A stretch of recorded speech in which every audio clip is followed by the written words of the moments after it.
Et c'est Rachel, qui fait partie de l'OGBL, qui va s'exprimer au nom de l'intersyndicale.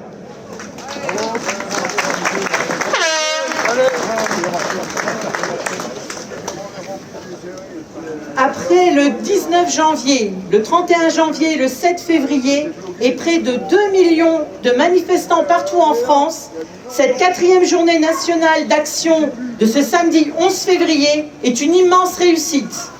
Cette belle mobilisation intersyndicale ne fait que renforcer notre détermination à refuser le projet de réforme des retraites profondément injuste et brutal de Borne et Macron. Ce projet est largement soutenu par le MEDEF, si l'on en croit la déclaration du PDG de Total mercredi dernier.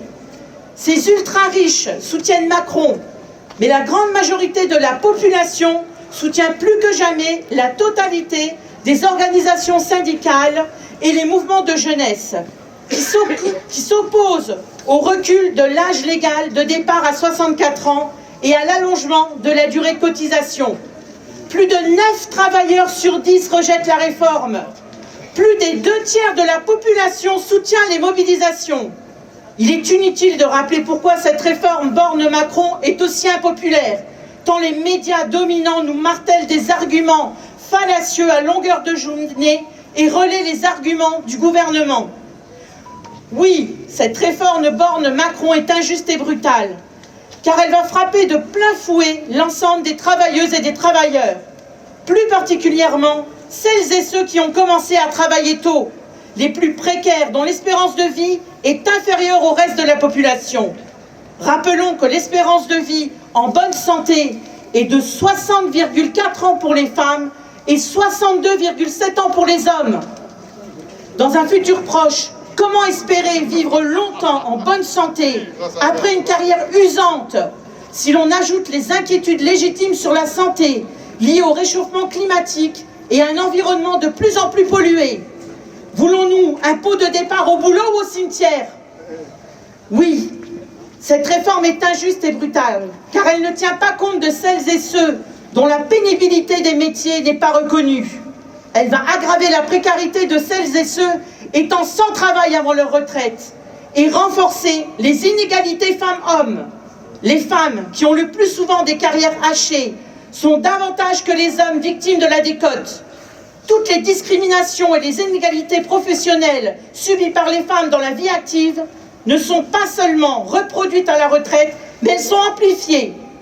Et que dire des soignantes et des soignants applaudis pendant la pandémie, mais aujourd'hui épuisés, abandonnés par le gouvernement et qui reçoivent en remerciement des trimestres en plus à travailler.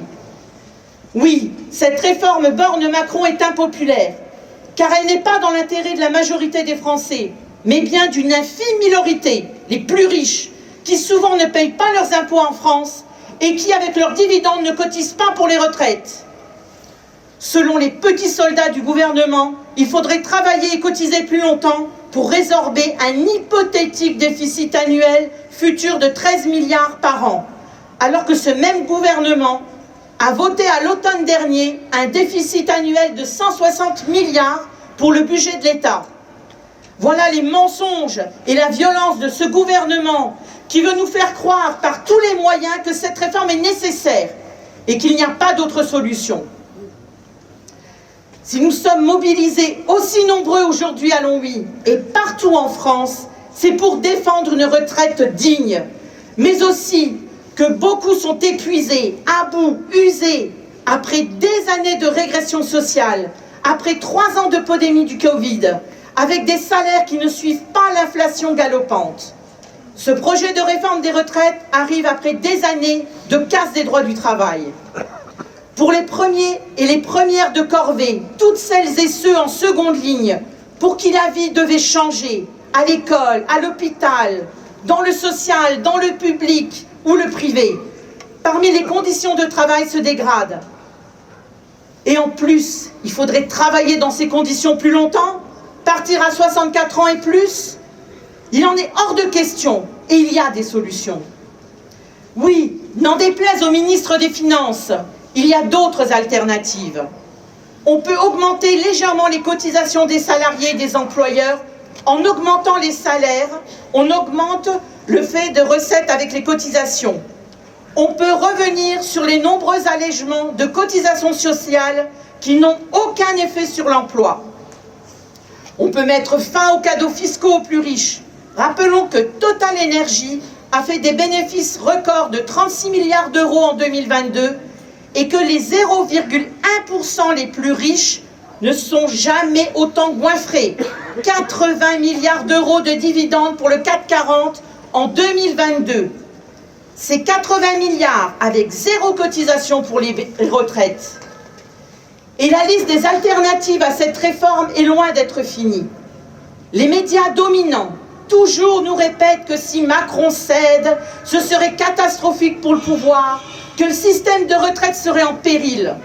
Par contre, si nous nous résignons, s'il gagne et que son projet est adopté, ce sera des années de souffrance, de labeur et encore plus de pauvreté pour les retraités. Chez nos voisins, en Europe, nous pouvons voir les dégâts que ces réformes néolibérales ont fait et feraient chez nous. Cette réforme Borne-Macron ne passera pas, car nous n'en voulons pas. Nous avons beaucoup trop à perdre. Pour nous, pour nos enfants, pour nos petits-enfants, pour notre avenir à tous. Tous unis, nous pouvons faire reculer ce gouvernement. Battons-nous, ne cédons rien.